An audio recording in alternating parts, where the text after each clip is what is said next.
So you're in a session here at TOC titled, Can We Have a Rational Discussion About Copyright? Is it actually possible to have a rational discussion? Well, it depends on who you're talking to. So I would guess that you and I could probably have a rational discussion. I would hope that within one's own company, you could have a rational discussion. I know within our company, we have really great discussions. Outside of that, I'm not sure. If you're having a rational discussion with a politician, I leave that up to people in D.C. to decide whether you can on that. The real issue is whether we're going to talk only to people who we agree with, or whether we're going to talk to other people. There's a tendency, certainly in blogs, for people only to go to those blogs that share the same view as they have. And so one of the concerns about having rational discussions is a rational discussion with other people you don't agree with. Right. I have a very good friend here in New York who's a Court of Appeals judge, Judge Pierre Laval. And he told me the best way to know you have a mind is to change it. Sure. And, how do you change your mind? Well, right. One of the ways you change your mind is internally by reviewing beliefs that you held before and seeing whether they're still valid. And so that's something I try to do every day.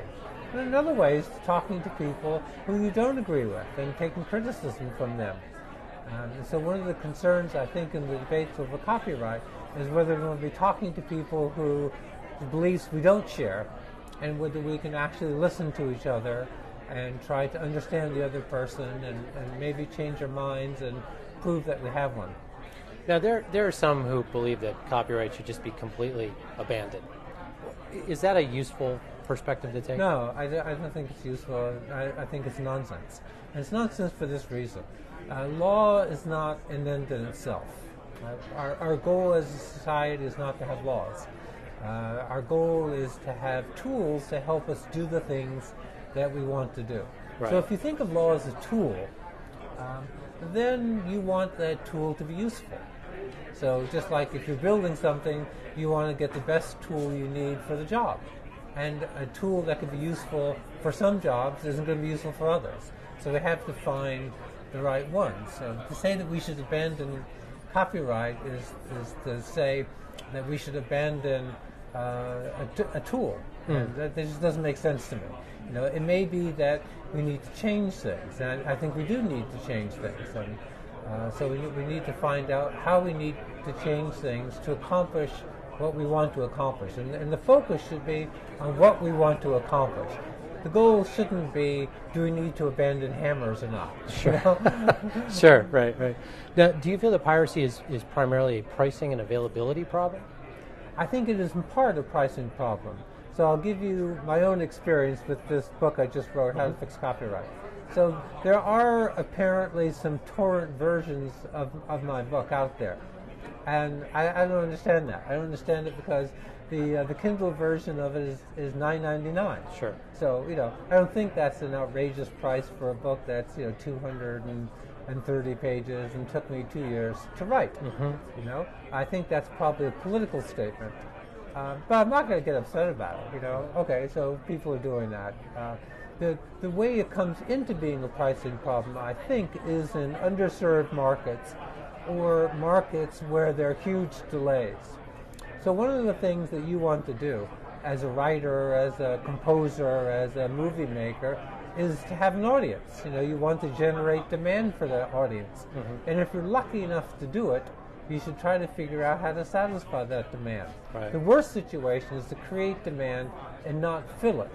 And at least some of those people who have done studies of what one calls piracy in underserved or not served markets believe that pricing things in the right way will do a lot towards that goal. I mean, Steve Jobs said, look, we'll never get rid of piracy, and I think that's true. I mean, my own experience with the torrent versions of my book shows that.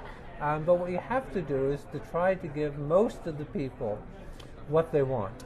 And once you do that, then there's always going to be a group of people out there who will do whatever they're going to do for whatever reasons you want. And so that's one of the reasons you need copyright law. That's why the statement that we need to abandon copyright law is nonsense. There are always a group of people, for whom enforcement is necessary. But you don't begin with enforcement. You begin with satisfying demand.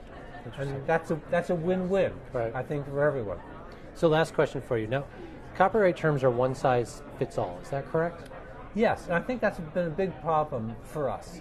Yeah. Creativity is not one size fits all.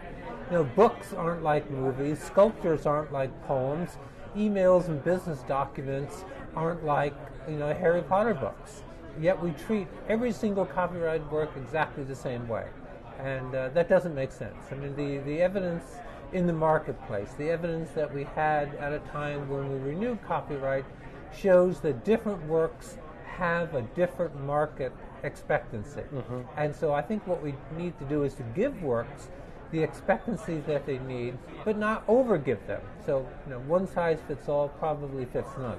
Interesting. So different types of content should have different terms. Is yes, that right? Okay. Certainly. And if you look at the renewal records in the Copyright Office during a time when you had to renew, you'll find a 15% renewal rate after 28 years. Mm-hmm. And you'll find different renewal rates. Motion pictures had 75%, books had 7%. And I think those are market signals. Right. So if copyright is an economic right, and at least in the United States it is, it makes sense to me to say, let's look at the market signals and see what the expected market life is for certain works, and give them that term. I'm not talking about taking away any market experience at all. It's really more fitting it for what the market itself has shown that life expectancy is.